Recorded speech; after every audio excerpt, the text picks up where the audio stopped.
Vintage Kawhi Leonard buzzer beater, LA Clippers nagbunyi.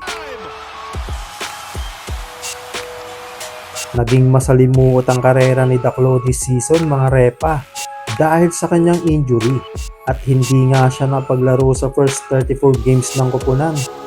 Bagamat may average siya na 18.1 points, 5 rebounds at 2.8 assists this season, ay hirap siya makabalik sa kanyang tunay na laro dahil nga sa kanyang injury. Kumpara sa kanyang stats sa mga nagdaang season, ay makikita talaga ang kanyang struggles na mapagtala ng magandang numero at ang napakalaking diferensya nito. Ngunit sa kabila naman nito mga repa, ay hindi pa rin naman nawawala kay Kawhi Leonard ang pagiging 2 times Finals MVP at 6-time NBA All-Star caliber dahil dinala niya sa panalo ang LA Clippers sa pamamagitan ng kanyang buzzer-beating game-winning in overtime kontra sa Sacramento Kings sa score na 111-110. Naging leading players naman ng Sacramento Kings sina DeMar DeRozan na nakapagtala ng double-doubles with 31 points, 7 rebounds at 10 assists at Zach LaVine na may ambag na 30 points, 7 rebounds at 2 assists. At idagdag mo pa ang pagdomina ni Jonas Valanciunas sa rebounding na nagtala ng 17 rebounds.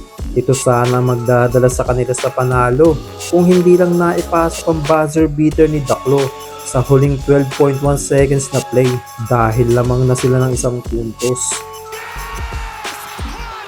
Pinangunahan naman nina James Harden ng LA Clippers na parehong napagtala rin ng double-doubles with 29 points, 9 rebounds at 11 assists at si Ivica Zubac with 22 points, 14 rebounds at 2 assists.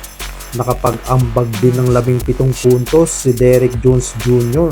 at sina Bogdan Bogdanovic at Nicolas Batum na tig-siyam na puntos. Samantalang ang nagpanalong si Kawhi Leonard ay mayroong 17 points, 4 rebounds at 2 assists. Ano ang masasabi niyo mga repa sa naging performance ni Kawhi Leonard at ng buong LA Clippers team?